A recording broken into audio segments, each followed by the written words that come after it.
Shalom Bapak Ibu Saudara, mari kita ngomongin firman Tuhan.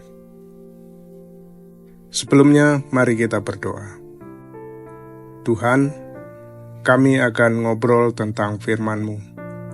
Bimbing kami ya Roh Kudus, agar kami bukan saja ngobrol tentang firman-Mu, tetapi kami menjadi pelaku yang setia. Dalam nama Yesus, firman yang hidup, kami berdoa. Amin. Hari ini kita ngopi dari Mazmur 145 ayat 18-19. Tuhan dekat pada setiap orang yang berseru kepadanya, pada setiap orang yang berseru kepadanya dalam kesetiaan. Ia memenuhi keinginan orang-orang yang takut akan Dia. Ia mendengar teriak mereka minta tolong dan menyelamatkan mereka. Demikian firman Tuhan, berbahagialah setiap orang yang mendengar, merenungkan, dan melakukannya.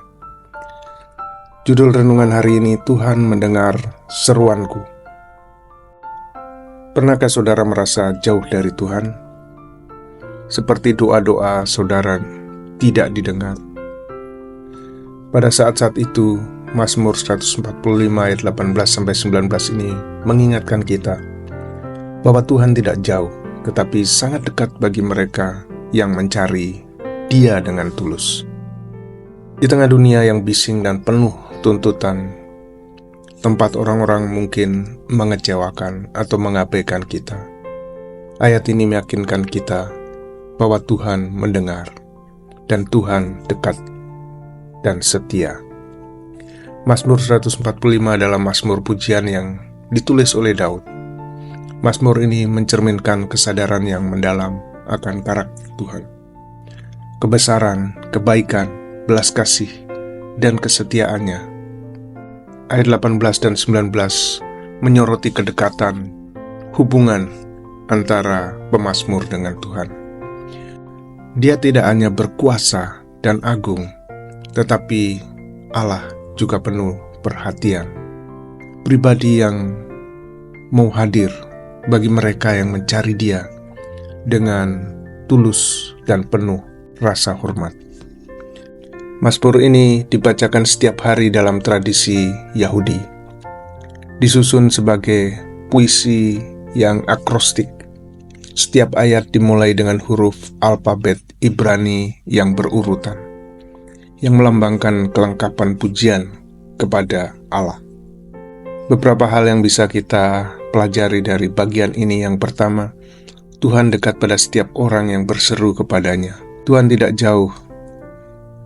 Kedekatan Tuhan tidak didasarkan pada kinerja kita, tetapi pada janjinya. Dia dapat ditemui oleh setiap orang.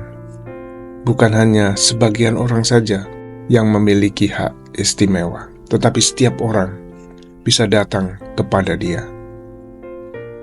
Yang kedua, kepada semua orang yang berseru kepadanya dalam kebenaran. Ketulusan itu penting. Itu bukan tentang memanggil dalam kesempurnaan kita, tetapi dalam ketulusan dan kerendahan hati. Tuhan menanggapi hati yang tulus, bukan ritual keagamaan yang semu. Yang ketiga, Ia memenuhi keinginan orang-orang yang takut akan Dia. Takut di sini berarti kekaguman, kepercayaan, dan rasa hormat yang mendalam. Tuhan senang memenuhi kerinduan orang-orang yang hidup dalam rasa hormat dan takut akan Dia. Yang keempat, Ia mendengar seruan mereka dan menyelamatkan mereka. Tuhan mendengar dan bertindak. Ia tidak pasif. Ia adalah pembebas. Baik itu penyelamatan dari dosa, ketakutan, atau keputusasaan. Ia menanggapi seruan kita dan akan bertindak untuk menyelamatkan kita. Coba saudara pikirkan orang tua yang penuh kasih mendengar tangisan anaknya di malam hari. Bahkan saat tidur lelap, mereka tetap waspada dan mendengar suara tangisan itu. Mereka tidak hanya mendengar, mereka pasti akan mendekat, memeriksa, dan memberikan penghiburan kepada mereka. Itulah Tuhan yang bersama dengan kita.